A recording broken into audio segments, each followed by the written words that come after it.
Today, we've got a very special guest, venture capitalist Chris Rigatuso from Arcaspace, and we're going to talk about mid-stage tech company growth and why market segmentation evolves.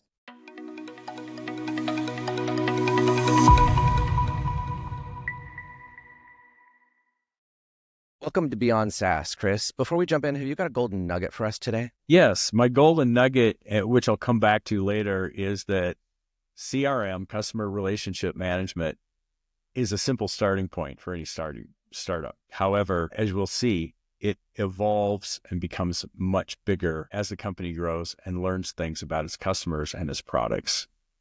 And that will be a platform idea that can be expanded throughout the life of the company. I can't wait to hear more about that. My tip is maybe a little more pedestrian. I have this Withings watch, and I didn't like the Apple Watch. It was shooting me too many notifications, and this thing looks like a normal watch, but it counts my steps and tells me my oxygen and how I slept and my heart rate, and it only shows me my text messages. And there's some joy to not having too much information, and maybe that's worth exploring in my life as a whole, because I'm probably overloaded with information all the time. But it's called Withings, and it's just it's a smart watch that looks like a dumb watch. So before we get in, let me do a quick introduction. For me, Chris is a really special guest because he comes from the other side of the equation. We're often talking with people within the business, and here we get to talk with someone who comes from the funding side, the venture capital side, private equity, and he's looking at companies with a completely different eye. Chris, I know you have a much more broad view of what makes a company successful than many of the listeners, and I think that's really valuable to everybody here. So Chris is a founding partner of Arcaspace, accomplished venture capitalist, a startup consultant, company advisor, MBA from Berkeley, accomplished musician. I don't know what you haven't done. You also have a new book coming out, which maybe we can talk about at the end of the talk here, if you don't mind. And then for those of you who don't know, I'm Jason. I run Tethos. And for the last 22 years, we help tech companies grow. And Chris, one issue that I've seen in common kind of over and over again is that companies, they tend to go through their startup phase and they do whatever they can to get to 7 or 10 or 12 million ARR. And then they seem to not exactly know what to do to continue growth. And they get to this stagnation or plateau, and they just seem to be stuck. Have you seen that? And what do you think causes that? A great question. Thank you, Jason. Way I look at it is it's partly a marketing problem, right? And marketing in the broad sense should include sales. It should include delivery, messaging, positioning, all the stuff we think about. But marketing in business circles revolves around segmentation, right? The company starts with one segment, whether it's healthcare or manufacturing, it's a segment. And a segment is a named category of companies that has a boundary around them that makes them different from others. So if a company has initial success, a couple of problems might be that they're finding early success with urgency and the product market fit, but they are not evolving into a large category where the references yield more customers. So real fast, before we go too far on that, because I'm in the marketing field, right? Companies come to me all the time and they don't always have a super highly clearly defined segment when they come to me pretty regularly, right? But what you're saying is it's not just a fixed, stuck thing, that this is something that evolves and changes and has to change for them to go to the next stage of growth. Yeah. There's several barriers to growth. So each company will have a different one. One might be the strength of their references and the product. Another might be it's solving a piece of the problem, and some customers want the whole problem solved, right? So this difference between people within the segment. And the word segment has a variety of meanings, right? So you can segment something as a verb, and then there's a segment which you name. So the segment healthcare insurance, for example, includes some companies, not a huge number. It's fairly concentrated in America. United Healthcare is one, Humana, CVS Health. They have different positions in the market, but they're sort of in the same category. So you get into the nuances in B2B selling, and that is companies have different priorities, different constituents as employees, different customers, and different budgets, of course, and different process. So if you have a complex segment like healthcare insurance, that's very different than having a smaller segment like startups that need cost automation or cost reporting. Sure. So there's some urgency. They find their segment early on. They handle that. Then they get to this stagnation phase. What's happening with segmentation there? Like, how is that a part of the problem and solution? So there's two choices, right? Either you refine, you know more about the segment to go to the next level, right? The differences in the companies between the segment. Maybe they all have to be on Oracle financials for your solution to work, for example. Then you're segmenting, sub-segmenting. You're saying not all healthcare insurance companies, the ones on Oracle financials, give us the integration that they need to succeed. Right? So you find the friction points and solve for those, or target for those, target within the segment. So healthcare insurance on Oracle financials, maybe they use a workflow engine or something. So that form of attributes can give you tighter sales qualification and more success. Alternatively, if you've got a small segment, say there's 5 companies in the segment and you've got a piece of all of them, but they don't grow, then you need a new segment, right? And the new segment may have a similar name and may be adjacent, like healthcare insurance, healthcare management, or healthcare real estate, right? So there could be adjacencies, and the adjacencies have to be understood with some depth, right? Do the customers in one respect as references respect the others, right? Do they speak the same language? Do they have similar problems? Is the ROI measured the same way? So the adjacency has to be thought through, right? Is it technical? Is it cultural? Is it people who know each other? Is it geographic concentration? So there's attributes about the segments which give you a bridge to the adjacent segment, right? And that means it's a marketing effort, right? We have, and I'll come into my marketing framework shortly, or my segmentation framework shortly. So that allows you the plan and the testing to determine if the adjacent segment is worth your while. So let me make sure I have it straight. I have my hyper focus. I grow with urgency. I get to a certain place. I feel stuck. Then I need to look at my segment and say, is my segment too narrow? Yeah. Right? Do I need to expand it? And sometimes you can't expand directly, but you may need to find an adjacency as well. Right. I mean, understanding why you're stuck is important. The more salespeople you have, the better you will understand that, because you'll have different points of view, right? You'll have salespersons A, B, and C saying common things and some different things about their frustration or their resistance points or their objections, right? If you have one person, that's if there's a good leader who's actually asking their salespeople what they're encountering, right? Right.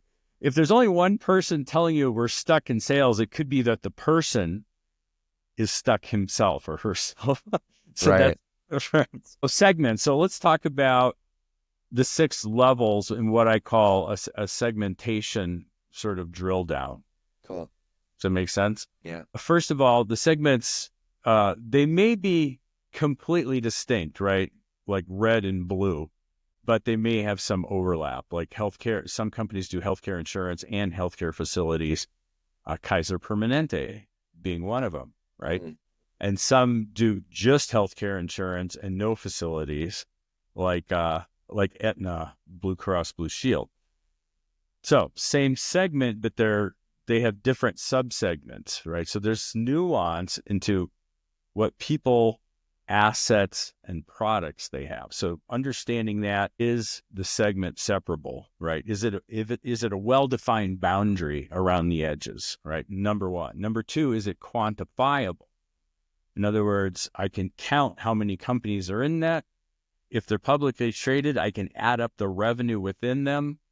I can see the head count within them. I can see the number of divisions, directors, and products. So those are quantifiable segments, right? In an ideal world, you have all this stuff mapped out and quantified. Number three, is it testable? And can you make an assumption on day one of the size of the market and do that again on day 90? quarter later, day 180, and so on. So can you get that information repeatedly, or is it a one-time thing? So testing the quantifiable nature of the defined segments. Number 4, this is where it gets tricky. Are they externally targetable, right? Can I say to a software or a data service, can I say, tell me the healthcare insurance providers on Oracle financials? So there are some data sources, they change every year or two. Data9 is one of them, who attempts to tell you what the IT stack is and what the internal technology and data commitments are. You're never going to know all of it, right? So in that case, it's not fully external until you start picking up the phone and having salespeople interact. Really fast. You said data knives? Yeah, that would be DATANYZE. NYZE. Cool. Okay, thanks. So number 3, quantifiable, testable. Number 4, externally targetable. And number 5, do you have hypothesis to test, right? Hypothesis to test might be all of IT reports to the COO, or they're committed to Oracle financials and all the other ERP from Oracle, as opposed to mix and match. Some large companies have IT mix and match and complex roles and management, and some are devoted to one brand. Big difference if you're trying to do integration, if you're trying to do analysis across, and if you're trying to add algorithms to their data. Would that be also akin to like examining my internal assumptions? Yeah, I mean, you make assumptions, but you should test the hypothesis where you don't know, right? We believe they would like simulation software, but they don't yet have it. Okay, so hypothesis. So where do the hypotheses live? Who makes them? Are they testable? Is there a timeline? Do we know? Did we find the answer, right? And then lastly, do you test it, right? So first of all, do you have the hypothesis that pertain to where your product is going and the value propositions and the demos that you have today? And then, so having the hypothesis is 5, but number 6 is, do you test them and where do you put the answers, right? And this is where we tie back to CRM. So a lot of companies at Series A will just have, target company, contact, stage of the sales cycle, probability, contact notes, right? But there's no tie back to what do they like about the product and what do they not like? What are our compatibility and integration? So there's...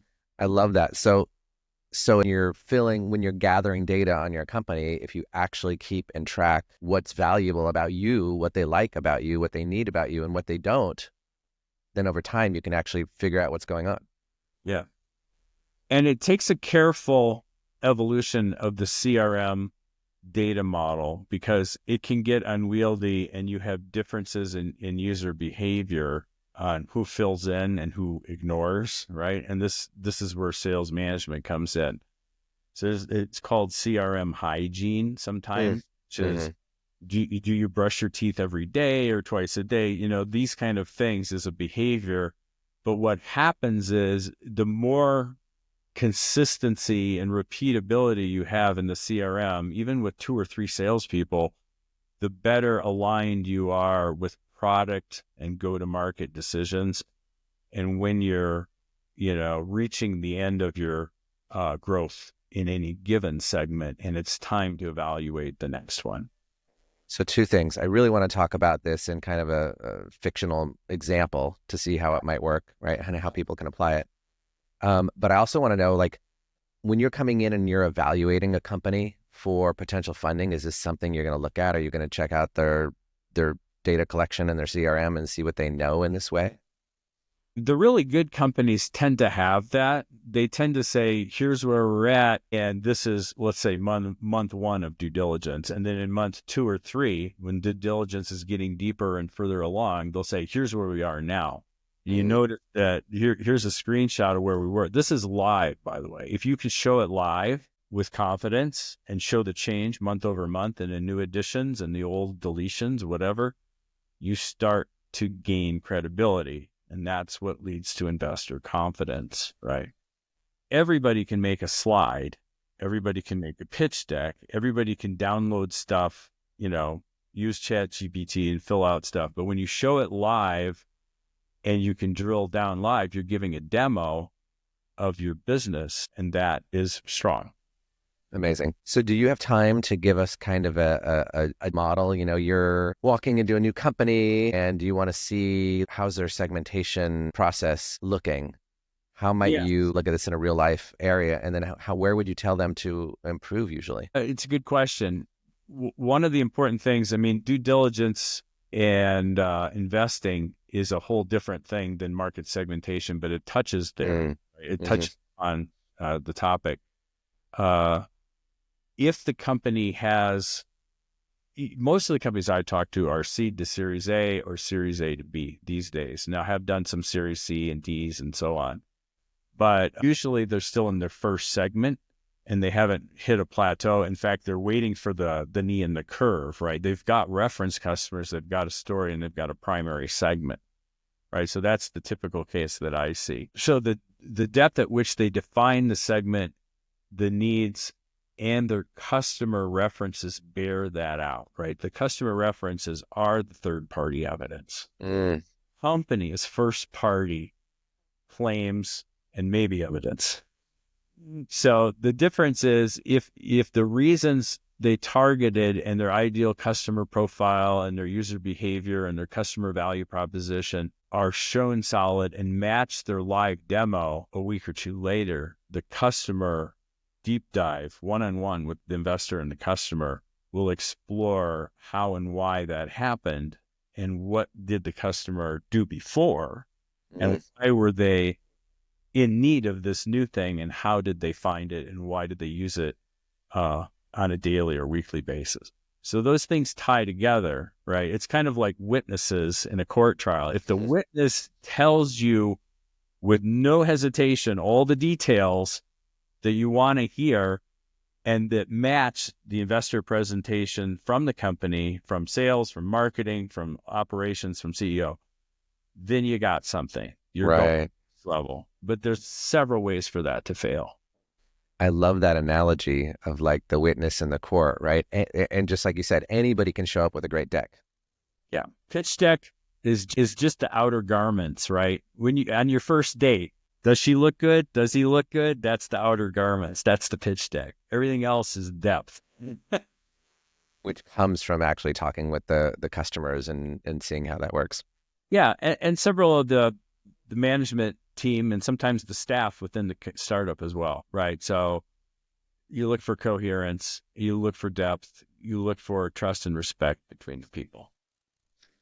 Some companies are doing this well, some are not. The companies that are doing it well, how are they executing on this concept here of really getting down? Part of it's the CRM. It comes from domain experience, really. So what the domain experience is someone who knows the industry, right?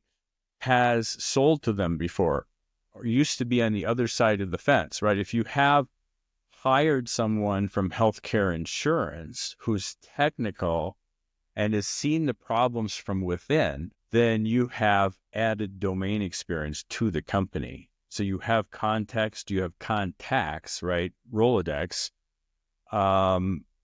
And that bridges the gap between what they do as a segment, marketing segment, and what you do as a product delivery company. And that glue is experience, right? Domain experience means time in the trenches, solving the problems, going to the conferences, interacting with the management team, maybe even the boards, if you're lucky, and seeing the problems and the solutions. And the companies that aren't doing it so well, what are they missing? All kinds of things, right? They could be missing domain experience. If they're targeting an industry that no one from their company has come from, then they should have at least advisors or investors that trust the company as well as know that domain, right? Some domains obviously are much more complicated than others, right? if you're selling quantum computers, you have to understand the differences between traditional computers, data centers, and quantum computers and problems. And it's a long, slow market, right? Because of the physics involved. Very different than selling, cost accounting software or billing and invoicing software or something like that applies to every company. So the domain knowledge is a function of the product area and the industry to which you are selling to. The deeper the industry, the more important experience becomes. If you had concrete advice for some of our leadership listening today, what advice do you have for them to better their clarity on segmentation so they can grow? Absolutely. So back to the point of domain experience, if you don't feel you really understand the domain or you've been out of that domain, healthcare, insurance, or manufacturing for 5 years or longer, make sure you either hire to fill that or use an active advisor to the company or a board member who's in there so that you're up to date on who's the leader in that category. I like using financial services as an example because Capital One in consumer financial services is an analytic leader, right? They are at the top of their game. They bought Discover Card last year. They've bought many other companies in the past. They know marketing and segmentation and analytics at the consumer level very well. And most of the other credit card companies are lesser on that hierarchy. So know the domain, know what the leaders are doing, know the industry trends and the demand drivers for new solutions.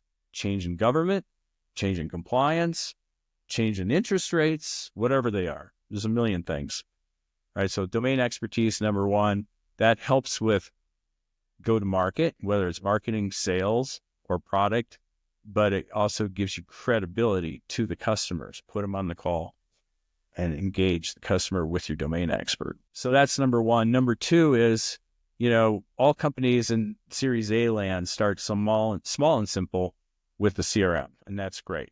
But don't ignore evolving the CRM, customer relationship management. So why do they like the product? Why do they not like the product?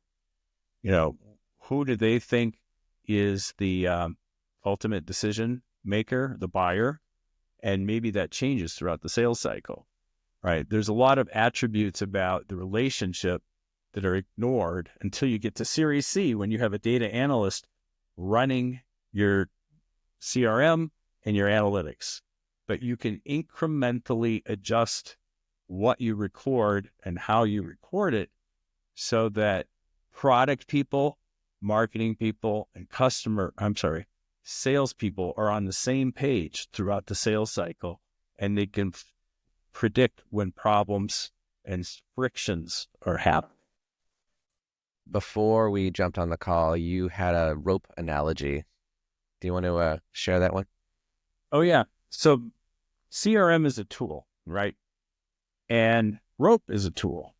So if you think about the history of rope, from pulling horses and mules to hoisting blocks on pyramids in Giza, to building bridges. And today, as a skier, I look outside with 7 inches of new snow, rope tows, right? So a rope is an example of a tool that has solved many problems for thousands, tens of thousands of years, probably. So don't be afraid to use a bigger rope for bigger problems, a deeper CRM for broader problems and holistic understanding. In other words, evolve it. It's a tool. It's not fixed. It's not single purpose. Amazing. Have I forgotten to ask you anything? That's a good question.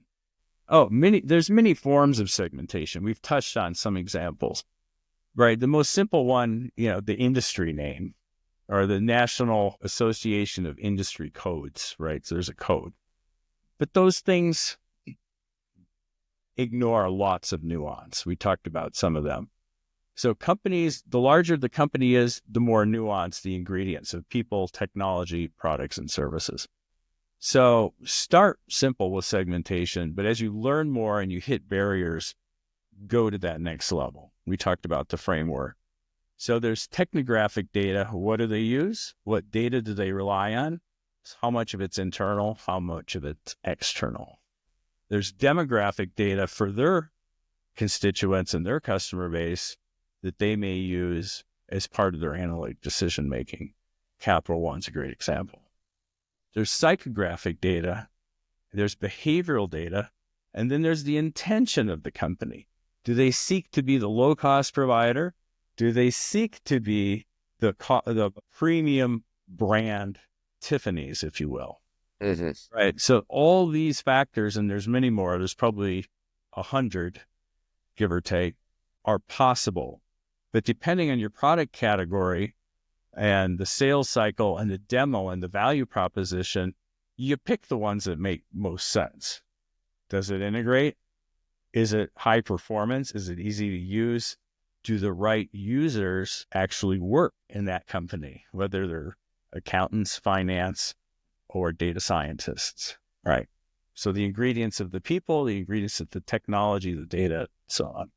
So all these are examples of segmentation, but you start with the obvious ones, and then you go to the ones that are next level. Wow, super deep. What do you see coming up as trends in the next year or so? The world seems to be changing pretty rapidly. You talked about demand drivers, which I really love. What are some of the demand drivers that are rapidly evolving, and where does that take us? Right. A lot of change right now because of the change in administration and the challenges at the federal level. I think employment is going to be a big deal.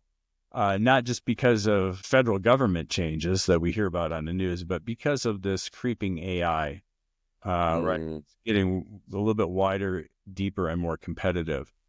So I think those will be very big challenges, certainly at the individual level, and to some extent in terms of policy, state and federal.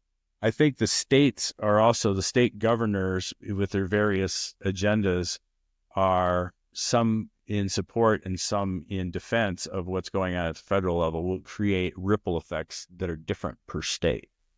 So, More segmentation, geography. More segmentation, right? So systematic changes will ripple, and I think employment is the one to watch. That'll probably change faster than interest rates. Interest rates are very slow and big picture, right? And they have to wait for some of this new administration and policy stuff to ripple through. So they can't change them very quickly. So that interest rates is slow. Employment will change faster, and there will be some spillover effects from employment to hiring to selling software and what's being automated. Tell us about your book. Partway into it now. The working title is Getting Funded, and it's about the process of orchestrating what you have today and the people you have today to formulate a strategy that builds evidence, proof points, and demonstrates the power of your startup and your vision such that you can create investor conviction. This is based on myself doing 300 or more evaluations over the previous 7 years and, completing 30 investments. And the problems and patterns that I see, it took a while for those to emerge and to see what the fixes might be. But I think there's a way to front load some of those challenges into a process of framework and way of representing such that the team is in a much stronger place to present to investors for Series A in particular. Maybe when you're ready, you can come back and talk about that again.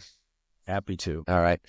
This has been super informative and interesting. Where can the audience find your book, your services, Arcaspace? Yeah, hit me up on LinkedIn. The book is in process, probably be hopefully later this year, barring, major climate changes and other factors. Chris Rigatuso on LinkedIn or Arcaspace, ARCHASPACE. Chris, thank you so much for being on BeyondSaaS. For our listeners out there, if you're a leader in a mid-stage tech company looking to grow, please give us some feedback, questions, comments, and of course, those likes and subscribes help a ton. And until next time, this is BeyondSaaS.